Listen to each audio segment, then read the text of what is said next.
Hello everyone, welcome to Entech study.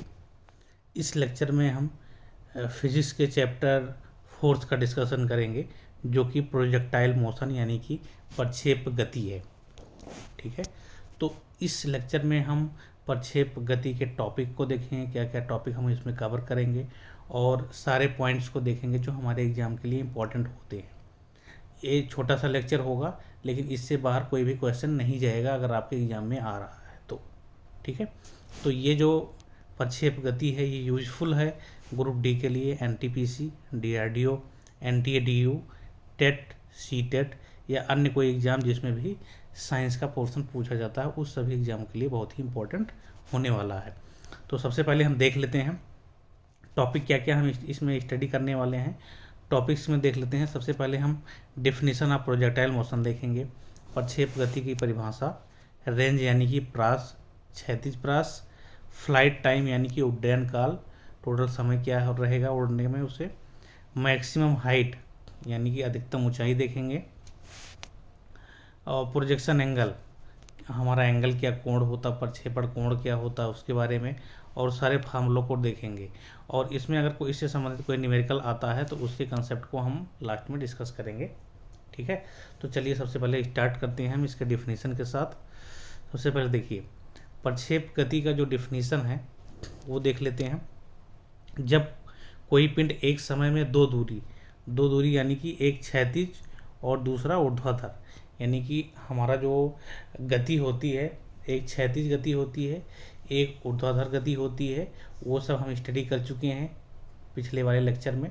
अब इस lecture में हम उसको स्टडी करेंगे, जो प्रक्षेप गति क्या होगा, जो क्षैतिज और ऊर्ध्वाधर दोनों ट्रेवल करे साथ में, एक ही साथ में क्षैतिज दूरी और ऊर्ध्वाधर दूरी दोनों तय करता है, तो ऐसी गति को हम प्रक्षेप गति कह देते हैं।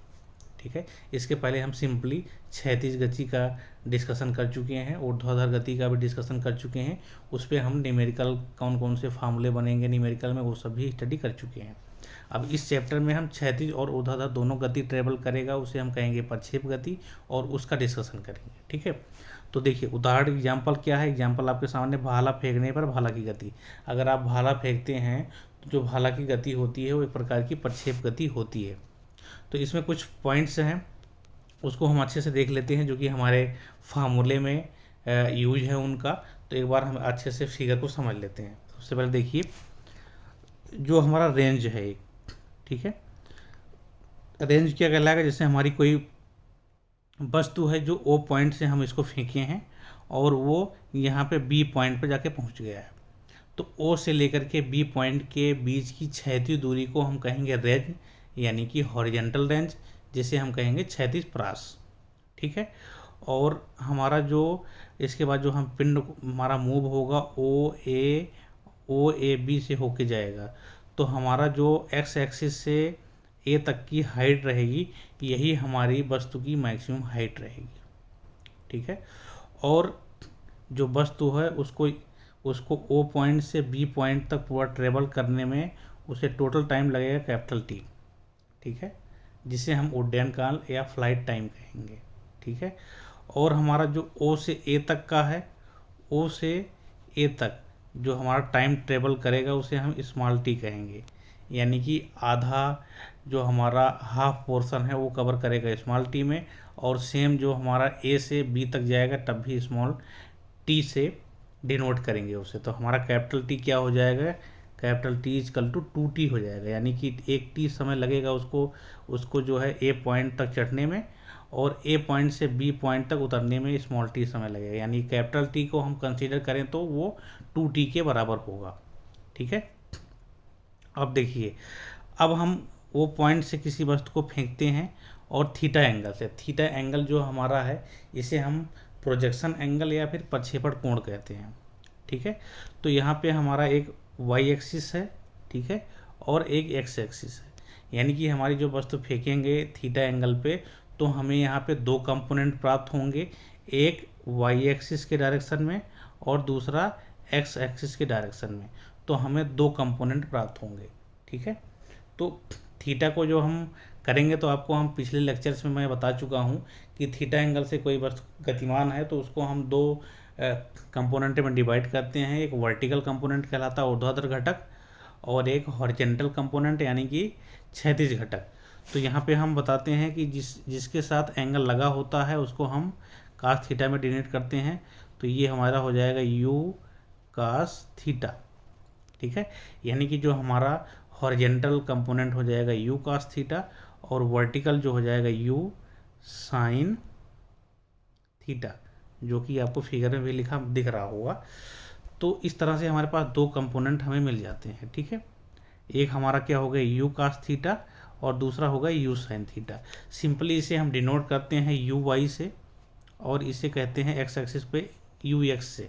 यू एक्स हो गया हमारा यू कास थीटा यानी कि क्षैतिज घटक, और ऊर्ध्वाधर घटक यू वाई यानी कि यू साइन थीटा, ठीक है। और हमारा जो वस्तु गतिमान है वो यू वेलोसिटी से गतिमान है, यानी कि उसका जो प्रारंभिक वेग है यू है।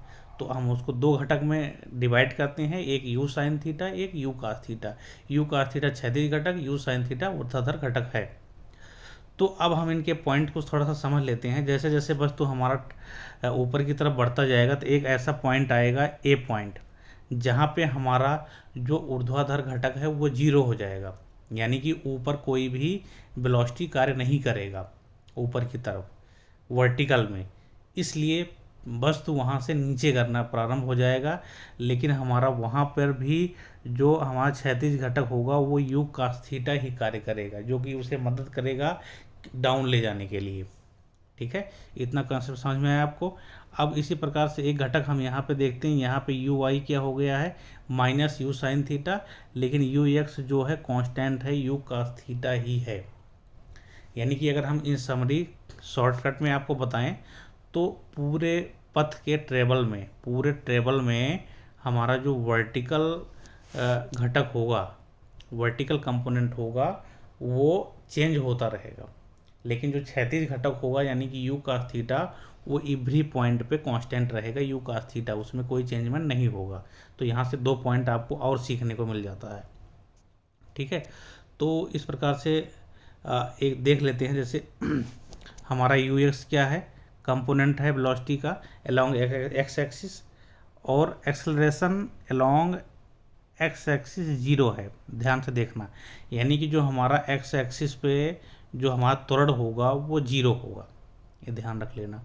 और यू वाई क्या है, हमारा वाई एक्सिस पे कंपोनेंट है, और यहाँ पे हमारा जो एक्सेलरेशन होगा, चूंकि ये वर्टिकल की बात की जा रही है तो यहाँ पे ग्रेविटेशनल एक्सेलरेशन काम करेगा यानी कि जी काम करेगा, और ऊर्ध्वाधर ऊपर की तरफ लगा है तो माइनस जी हो जाएगा। तो दो पॉइंट आपको यहाँ से सीखने को मिला, और कि जो हमारी क्षैतिज घटक है वो वहाँ जो वेलोसिटी है यू कास थीटा, उसमें हमारा जो एक्सेलरेशन होगा यानी कि त्वरण होगा जीरो होगा, और वर्टिकल यू साइन थीटा है उस वेग में एक हमारा एक्सेलरेशन होगा यानी कि त्वरण होगा जो कि माइनस जी है, ठीक है। इसी प्रकार से अब हम आपको सारे पॉइंट इसमें कवर हो चुके हैं, सारे पॉइंट आपको पता चल गए हैं क्या क्या हैं, कौन कौन से हैं। तो अब हम फार्मूले की तरफ बढ़ते हैं, वहाँ पे आपको डिस्कस करेंगे कैसे फार्मूले निकल के आ रहे हैं, और आपको फार्मूले याद रखने हैं, कभी कभी न्यूमेरिकल भी पूछा जाता है। तो आगे बढ़ेंगे हम। सबसे पहले देखते हैं अधिकतम ऊंचाई तक पहुँचने में लगा समय। जो मैक्सिमम हाइट है यानी कि एच मैक्सिमम है, ए पॉइंट था आपको दिखाए थे, उसमें लगा समय यानी कि स्मॉल टी, यानी कि आधे पथ में ट्रेवल करने में लगा जो समय है स्मॉल टी है। तो हम उसको देख लेते हैं क्या कैसे फाइंड आउट करेंगे। देखिए, चूँकि हमारी वस्तु जो गतिमान थी यू वेलोसिटी से गतिमान थी, उसका हम दो कंपोनेंट डिवाइड किए थे यू साइन थीटा और यू कास थीटा, ठीक है। तो हम गति के प्रथम समीकरण का यूज करते हैं v equal to u plus a T.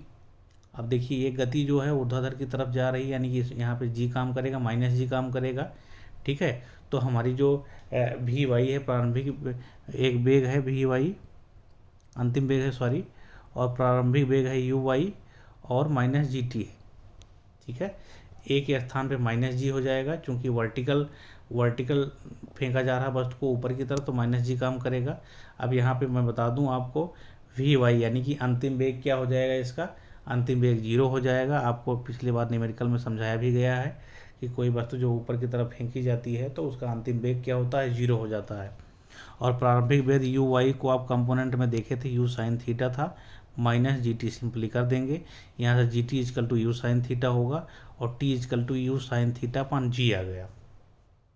ठीक है, यानी कि इन शॉर्ट अगर हम याद करना चाहें तो जो हमारा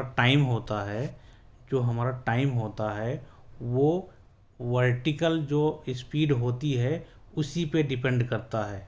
ये बहुत इम्पोर्टेंट है, आप ध्यान रखना कि जो हमारा टाइम होता है, समय होता है, तो वस्तु को ऊपर की तरफ फेंक रहे हैं तो हमारा जो यहाँ वेलोसिटी काम करेगा वो केवल वर्टिकल कंपोनेंट वाला काम करेगा, यानी कि यू साइन थीटा अपॉन जी।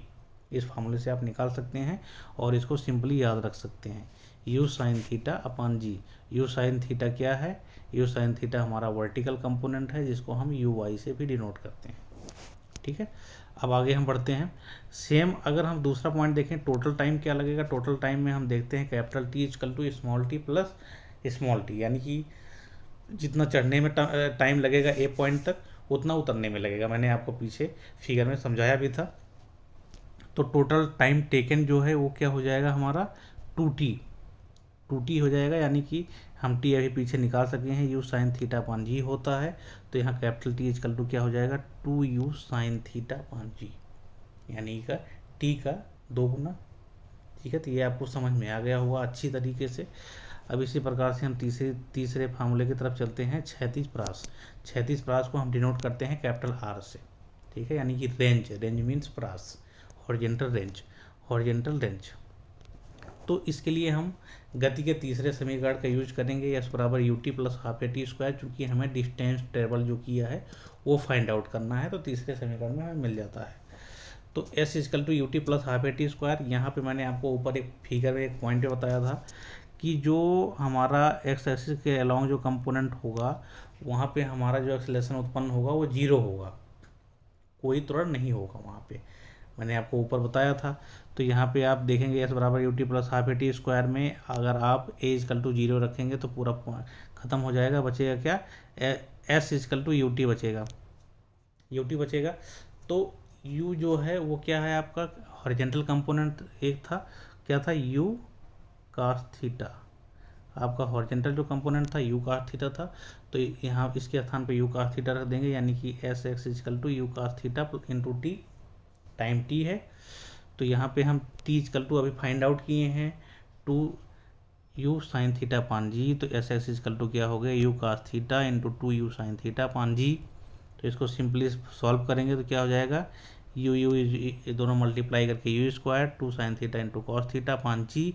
तो यहाँ से 2 sine theta into cos theta is equal to 2 sine theta होता है बाय ट्रिग्नोमेट्रिकल फार्मूला। ठीक है, तो ये हो गया कि आपका S x is equal to u square 2 sine theta पान जी। ठीक है, यानी कि जो हमारा क्षैतिज प्रास है उसमें हम मान लें, अगर हमारा क्षैतिज प्रास जो है उसमें फार्मूला क्या है? एस से भी नोट करते हैं, इसको आर से भी करते हैं। ठीक है, U square 2 sine theta upon G होता है। तो ये आप याद रख सकते हैं इसको अच्छे तरीके से। अदरवाइज आप इसको अगर शॉर्टकट में देखना चाहें तो इसमें हमें दोनों कंपोनेंट दिख रहे हैं, तो इसको अगर आप दूसरे रूप में अगर आप इसको चेंज करना चाहें तो इसको आप ऐसे भी ले सकते हैं, आर इजकल टू जो होगा, अगर आप इसको देखें ऊपर से देख लें अगर आप यहाँ पे, तो u दोनों के साथ है, यहाँ पे u cos थीटा है, यहाँ पे u साइन थीटा है। इसको अगर हम कंपोनेंट के रूप में लिख दें तो क्या हो जाएगा? ux और uy, ये हो गया। अब यहाँ पे 2 बचा, इंटू 2 हो जाएगा यहाँ पे अपान g। ऐसे भी आप इसको लिख सकते हैं, अगर आपको याद करने में कोई दिक्कत है तो क्या हो जाएगा? 2ux into U Y upon G. ठीक है, तो ये हो गया क्षैतिज प्रास। इस ट्रिक्स को ध्यान में रखेंगे तो आपको फार्मूला कभी भूलेगा नहीं। ठीक है, इस प्रकार से आगे हम बढ़ते हैं। तो अगर क्षैतिज ऊंचाई की बात करते हैं, ठीक है, क्षैतिज ऊंचाई की बात करते हैं, सॉरी अधिकतम ऊंचाई की बात करते हैं कैपिटल एच, तो हम कैसे फाइंड आउट करेंगे? एस बराबर you t plus half a t square का हम यूज करेंगे। और वहाँ पे आपको ये बताया हूँ कि मैं जब वर्टिकल ट्रेवल करेगा तो वहाँ पे ग्रेविटेशनल फोर्स काम करेगा, यानी कि गोटी त्वरण काम करेगा वहाँ पे स्मॉल जी। तो स्मॉल जी ऊर्ध्वाधर है इसलिए माइनस में रख लेंगे, यहाँ पे माइनस में रख करके इसको सॉल्व करेंगे। ठीक है, सॉल्व कर सकते हैं आप इसको कम्प्लीटली। सॉल्व करने के बाद आपको फार्मूला मिलेगा capital H is equal to u square sine square theta upon 2g, या इसको इस रूप में भी लिख सकते हैं H is equal to u y square upon 2g। U y क्या है, यू साइन थीटा है, वर्टिकल कंपोनेंट, तो इसको इस तरह से भी डिनोट किया जा सकता है। ठीक है, अब इसी प्रकार से 4 फार्मूले आप देख लिए हैं।